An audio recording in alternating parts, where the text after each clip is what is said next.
pode ser homenageado pelo torcedor, vaiado? O que você imagina que pode acontecer?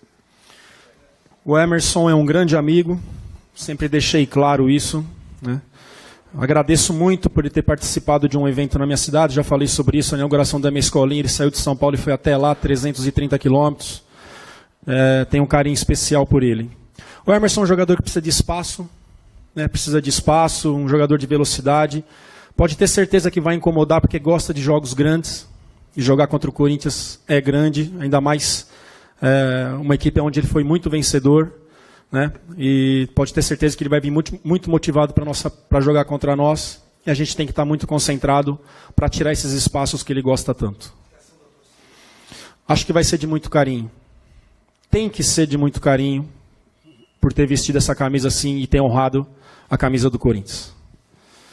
Fábio, tudo bem? Boa tarde. Bem falado. O jogo de amanhã contra a Ponte Preta, é claro que é a prioridade de vocês, mas a gente vê muitos torcedores preocupados quanto a possíveis suspensões para o derby contra o Palmeiras no próximo meio de semana, né? Eu sei que o assunto é sempre pensar na próxima partida, é realmente uma final, mas há algum tipo de orientação para os seus atletas em relação a isso? Eu sei também que você sempre preza para não tomar o cartão bobo, né? Mas a gente viu contra o Botafogo alguns cartões, entre aspas, bobos, né? Jogadores perdendo a cabeça em alguns momentos com o árbitro, né? Como trabalha isso, como tranquiliza o torcedor? Nosso pedido é o mesmo. Em nenhum momento vou trazer para o meu grupo de jogadores preservar ou cuidado para não tomar. Os cuidados são sempre os mesmos, né? Não chutar a bola depois de uma falta, não ficar reclamando. É claro que o jogo contra o Botafogo saiu um pouquinho, né, do nosso normal, mas por questões do adversário também fechado e você tendo que fazer uma falta muitas vezes para evitar um contra-ataque, matar a jogada lá na frente, e normalmente são faltas mesmo que é para cartão amarelo, né? Mas a questão da orientação são as mesmas para todos os jogos, né? Focado, concentrado, não se fala de Palmeiras e sim fazer o nosso melhor nesse jogo.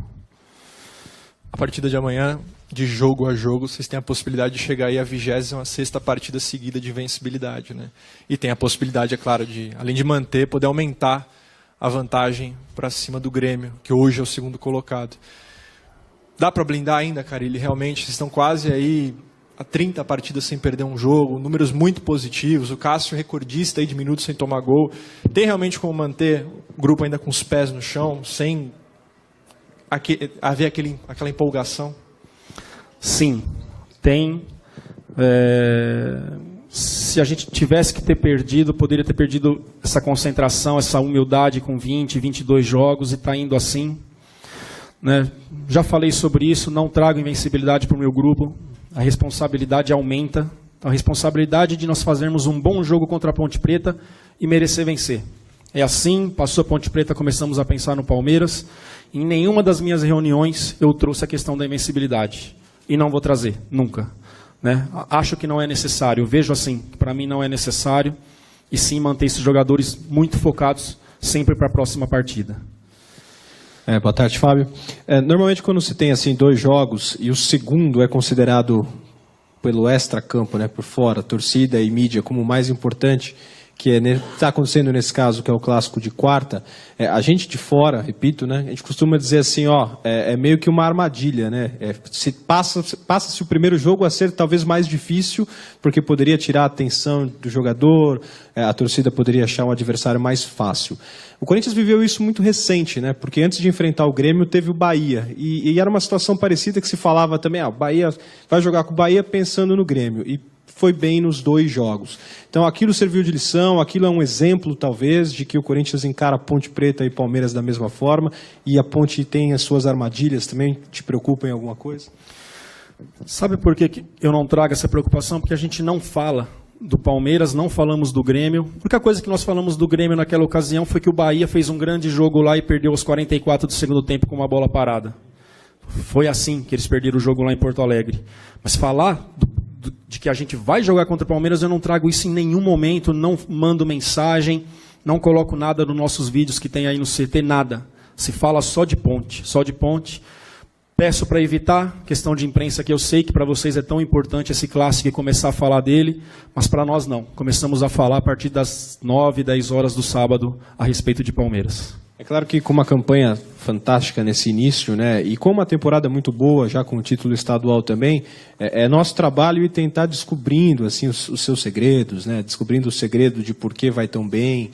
É claro, tem muito trabalho, a gente acompanha os treinamentos, há muita análise, estudos, enfim, mas também conversando com personagens importantes, com jogadores, uma coisa que eu ouço de quase todos é de que, até dos mais experientes, o Cássio mesmo veio aqui e falou, ó, esse grupo atual é um grupo mais legal que eu já trabalhei aqui. Você, em alguns momentos, já agradeceu a oportunidade de comandar um grupo como esse. E a gente, nessa semana, viu muito assim, brincadeiras, bom humor, um relacionamento de amizade entre os jogadores. Dá para cravar que talvez uma das armas do Corinthians fora de campo é ter esse bom relacionamento entre jogadores? Sim, com certeza, né? Essa amizade, ver um correndo pelo outro dentro do campo. A minha função é ser verdadeiro com todos, olhando no olho. Acho que isso aí parte muito de quem está comandando também. Eu aprendi assim e assim estou fazendo e o resultado está sendo muito legal, né? Viagens, concentração, isso desde o começo.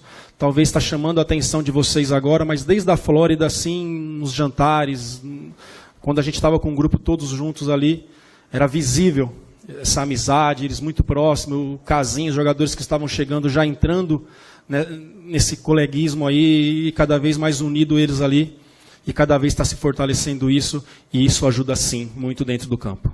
Fábio, na final do Campeonato Paulista, aquele jogo contra a Ponte Preta foi um pouco fora da curva, né? Você espera um jogo bem diferente do que aquele jogo lá no Moisés Lucarelli, em que o Corinthians fez a vantagem, depois no jogo de volta foi só manter? É difícil falar, né? O que a gente está passando é a ideia da Ponte Preta muito parecido com o que vinha fazendo fora de casa, ainda continua com essa ideia que fizeram contra o Palmeiras e contra o Santos, no Pacaembu, no caso, nas quartas e com o Palmeiras na semi, de esperar e jogar no erro fora de casa. E pela sua formação, se realmente confirmar Jadson no lugar de Claudinho, que é um jogador que é mais agudo, vem para jogar no nosso erro, sim. É a mesma ideia que o Kleina está mantendo desde quando chegou na Ponte, jogando fora de casa, marcando parecido com o que o Botafogo fez, só que com dois jogadores de velocidade, que é o Emerson e o Luca na frente. E no começo do ano se falava que o Corinthians não tinha time. Depois que ganhou o Campeonato Paulista, o Corinthians tem time, mas não tem elenco no início do Campeonato Brasileiro. Os jogadores reservas do Corinthians têm entrado, têm ido bem, né? O Paulo Roberto foi muito elogiado, o Marquinhos Gabriel, o Cleison, agora o Léo Príncipe vai entrar. Jogadores reservas do Corinthians estão evoluindo também, assim como o time titular está evoluindo? A única coisa que falta para esses atletas aí é a questão do ritmo de jogo, porque a carga de trabalho, a atenção que é dado aos titulares é dado a todos. É claro que vai faltar ritmo. O Léo já fez bons jogos esse ano. O primeiro tempo que ele fez lá no Chile, até machucar os 40 e poucos minutos, muito bem. Aliás, o time foi muito bem lá. Já fez clássico contra o São Paulo, quando empatamos 1-1 no Morumbi. 2-0 contra o time do Chile também em casa. Foi ele que jogou porque o Fagner estava suspenso. Pode ter certeza que ele vai fazer um grande jogo. E deixa o pessoal falando. Não tem elenco, deixa assim. Nós vamos indo do nosso jeitinho aqui. Carille, desde o começo, você sempre ressaltou o trabalho que você fez aqui com o Tite, né? Tudo que você aprendeu com ele.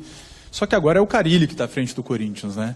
E qual é o resultado disso? Até onde é o trabalho do Carille e até onde é um legado que você pegou do Tite? Eu sempre deixei claro que o trabalho do dia a dia, quem acompanha o Corinthians aqui há muito tempo, é muito parecido. É claro que a forma dele ser, claro que pela experiência dele, mais de 25 anos como técnico, merecido estar na seleção brasileira. Claro que está muito à frente na questão de relacionamento, questão de preleção, e eu estou procurando melhorar a cada dia, que eu estou com 5, 6 meses aí de trabalho, na verdade, né, como carreira de técnico. Mas eu seria muito burro assim se não pegasse muita coisa dele. 5 anos e meio aí de muito sucesso, 6 títulos conquistados. Mas é claro que o dia a dia, com um grupo diferente de jogadores, são poucos os jogadores que trabalharam com o Tite. É claro que aí tem muito do meu jeito e não adianta a gente querer se enganar, né? Eu sou assim, a minha forma de ser, de lidar com eles, é o que eu sou no dia a dia. Se você me permite a brincadeira, eu não sei se você reparou, mas tinha uma visita aqui diferente hoje, né, no CT. Um grupo sul-coreano de música pop. Você chegou a ver, reparou esse... Não, não vi. Do campo vim direto para cá e acabei não vendo. Boa Boa tarde, Carille, tudo bem? Bem. Em dois momentos do campeonato, contra o Santos, o Corinthians marca um gol, o juiz anula, o time continua na intensidade alta, se mostra muito maduro. E agora também contra o Botafogo, perde o pênalti e mantém a intensidade lá no alto. Eu queria que você falasse da maturidade do time, por favor. Se chegou num nível assim que você esperava e que você já está satisfeito. Você sabe que muitas vezes a pré-temporada ela é válida para tudo. Todos os jogos te traz algo para crescer. E foi muito ruim para nós perder nos pênaltis lá na Flórida. Para São Paulo, rivalidade. Apesar de ser preparação, a gente sabe o quanto que é ganhar um clássico em qualquer situação contra o São Paulo lá nos Estados Unidos. Se a gente ganha de 4 do São Paulo lá, eu tenho certeza que ele ia ter problema. É jogo treino, mas para vocês aí não é jogo treino. Nós sabemos bem disso. E a questão da maturidade já começou ali. Quando a gente entrou no vestiário, que perdeu uma decisão para o São Paulo, o mundo não acaba. Perde um pênalti, o mundo não acaba. Né? Toma um gol, o mundo não acaba. Continua organizado, continua persistindo. Né? Então, já entrei no vestiário lá na Flórida e falei sobre isso. Perdemos para o Inter de Porto Alegre. Pô, faz parte, é muito chato. A gente fica chateado no pós-jogo, ficou chateado na quinta, mas na sexta é outro dia. Já tem jogo domingo outra vez. Né? Então, é isso que eu procuro passar para os jogadores. Não adianta ficar lamentando. Perde um gol, vai e tenta outra vez. É assim que eu trago para eles, falo muito sobre isso, e tem jogadores aí, até com uma experiência de vida, caso do Jô, né, que já passou por tudo e hoje deu a volta por cima, é mais ou menos nessa linha também. Queria que você falasse também do Carlinhos, essa evolução dele. Ele foi relacionado para o jogo contra o Bahia, né? E é um jogador que dá muita esperança na torcida. A torcida pergunta muito sobre ele. Fale sobre essa evolução do Carlinhos, por favor. Carlinhos está muito bem, cada dia melhor. Só que o Jô está jogando muito, eu só vejo o Carlinhos jogar na posição do Jô, é a posição dele de 9. Então prefiro que ele continue, muitas vezes, jogando no sub-20, para estar com condição, para quando tiver oportunidade aqui, estar com ritmo de jogo, né? Mas a gente está muito feliz com a evolução dele e tem trabalhado bastante. Fábio, aqui. Em 2009, o André Santos recebeu uma proposta de um time europeu não tão grande assim, e o Mano Menezes chegou e conversou com ele, dizendo que era melhor ele ficar até para ir para um clube maior depois. E hoje o Arana tem recebido propostas, o Bordeaux foi a última proposta, deve ir só no final do ano. Você teve alguma conversa com o jogador, algum conselho que você deu para ele? Não falo com o jogador sobre isso, a não ser que ele vier falar comigo. Eu acho que isso é muito pessoal. Talvez o André Santos, se ficasse um pouquinho mais, poderia ir para um clube maior. Talvez. Muitas vezes o cavalo passa uma vez só. E eu sei que o André foi muito bem financeiramente lá para a Turquia. Então é muito difícil a gente entrar nisso daí. A não ser que o jogador vier pedir minha opinião. Aí é outra coisa. Senão eu acho que ela é muito pessoal. E queria que você falasse também sobre o retorno do Romero na equipe contra o time da Ponte Preta. E também sobre as características do Léo Príncipe, né? O que muda em relação ao Fagner. O Romero é o titular da equipe desde o começo do ano. Não jogou contra o Botafogo porque estava suspenso. É uma volta natural. O Léo Príncipe também. A entrada dele é uma entrada natural. Só não jogou os 3 jogos que o Fagner estava na seleção porque ele estava machucado. Por isso jogou o Paulo Roberto. E as características de um jogador de mais velocidade, que procura dar mais profundidade. O Fagner é mais um construtor, de achar passes ali como se fosse um meia, né, de entrar com triangulações. E o Príncipe é na questão mais da última bola, de chegar para finalizar, para definir em cima de um cruzamento lá. Não tem tanto essa jogada de combinação, porém tem velocidade para chegar lá na frente. Carille, falando agora sobre a questão da lei do ex, né? Está muito em evidência nos últimos tempos. O Corinthians teve 2 derrotas no ano. Uma o Claudinho marcou, né? Ele defendia o Santo André, e na outra o Alain Mineiro, quando defendia a Ferroviária. Agora são 2 jogadores, né? O Luca e o Sheik, né? E que teoricamente essa lei do ex pode acontecer no sábado. Você acredita nesse tipo de coisa? Você acha que um jogador que já defendeu um clube entra mais motivado depois de um tempo quando vai enfrentar esse mesmo clube, e por isso que essa lei do ex acaba acontecendo com tanta frequência? Jogar contra o Corinthians pode ter passado aqui ou não, pode ter certeza que vão vir lá em cima na questão da concentração. Tomamos gols, né? Mas também passamos jogos sem tomar, que foi o caso da Ponte Preta aí, jogando Iago, indo com escanteio. Luca fez no primeiro jogo, depois não fez nas finais. Não acredito nisso, cara. Tem qualidades, jogadores que finalizam bem, principalmente o Luca, e eu não acredito nessas coisas, não.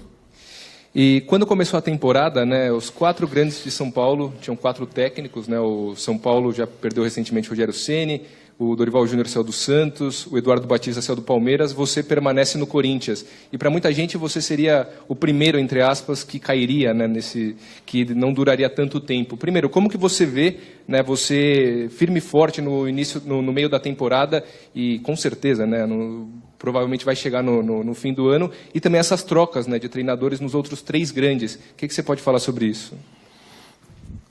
Não acho legal. Das 3, 2 eu sei bem o que aconteceu, e foi uma sacanagem. Das 3, 2 eu sei bem o que aconteceu. Isso deixa triste. Mudanças aqui é a nossa cultura, mas como acontece algumas mudanças me deixa muito chateado. Sei que agora vocês estão olhando eu de uma outra forma, e eu não vou mudar aquilo que eu penso, as minhas convicções. Quando ninguém acreditava, ou poucos acreditavam, eu tinha uma linha de trabalho. Eu sei que agora tem muita gente acreditando, e eu continuo com essa mesma linha de trabalho. Fábio, eu ia fazer outra pergunta, mas você deixou quicando aí. 2 você sabe que foram sacanagem? Quais? 2. Quais? 2. Antiético pra caramba falar, né? Vocês sabem que já ia ter essa minha resposta. Tem coisas que vocês não vão saber nunca, gente. Aprendam isso.